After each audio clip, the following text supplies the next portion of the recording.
Now, my next guest is an economist and also a program host on Press TV.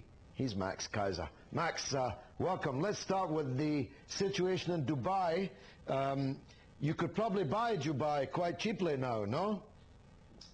You're right. Yeah, Dubai is definitely for sale. They've got a bond that rolls over on December 14th. It's going to be a test to see who wants to buy into Dubai at this point.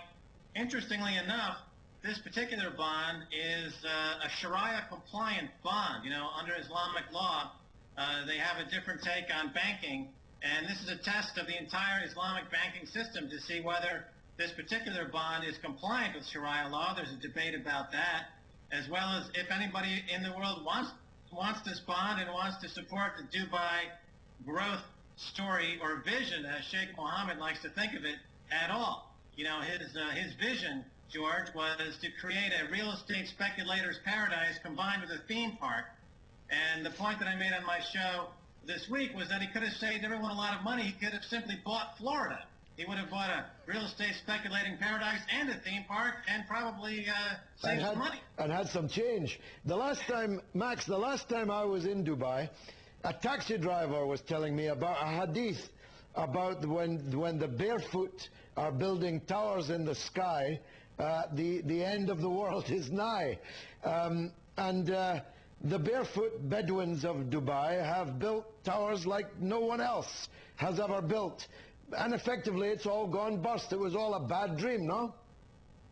Yes, I've been traveling to the region myself, and it's amazing. If you look at pictures from 15 years ago, compare it to today, what's going on. But all of that building, all of the construction cranes that we've seen on the skyline, that was all based on borrowed money. So Dubai is going through what Lehman Brothers on Wall Street went through and what other countries are experiencing, this massive global credit crunch, where they can't pay the bills because their assumptions about growth were way, way beyond what could possibly be the story. And this is just part of the global credit crunch, and I think it's the beginning of the second phase of the global credit crunch. And we see this in the UK banks like RBC and Lloyds that are taking hits to their balance sheet. And of course, these banks are now owned by the UK taxpayer for the most part. So the UK taxpayer is now on the hook for Sheikh Mohammed's vision of creating Disneyland in the desert. Well, it's going to make the Muslims even more popular in Britain when that message gets through. Who's going to bail them out, Max? It seems to me that they've been expecting Abu Dhabi to do so, but Abu Dhabi has been a much more careful, canny, conservative player, and Dubai was building all these things in order to overshadow Abu Dhabi anyway, a kind of show-off's charter. Well, why should Abu Dhabi bail them out?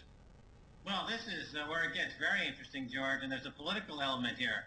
Because, of course, Dubai is sympathetic to the interest of Iran, and Abu Dhabi is sympathetic to the interest of Saudi Arabia.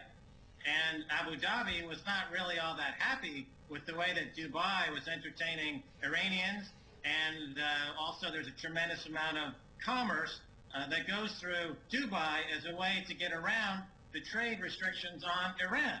So Abu Dhabi, in a way, is welcoming this as an opportunity to shut down the trade between Dubai and Iran in a purely political move. So they have both a political motive not to help Dubai, and they have an economic motive not to help Dubai because there's no reason to chase good money after bad. Yeah, absolutely. So where will it all end? Is this a good time to buy a riverside or a seaside apartment in Dubai, or is the prices going to fall still further? It's not a good idea to buy real estate anywhere in the world because we're still in the grips of this deflationary credit crunch that has a lot more room to go.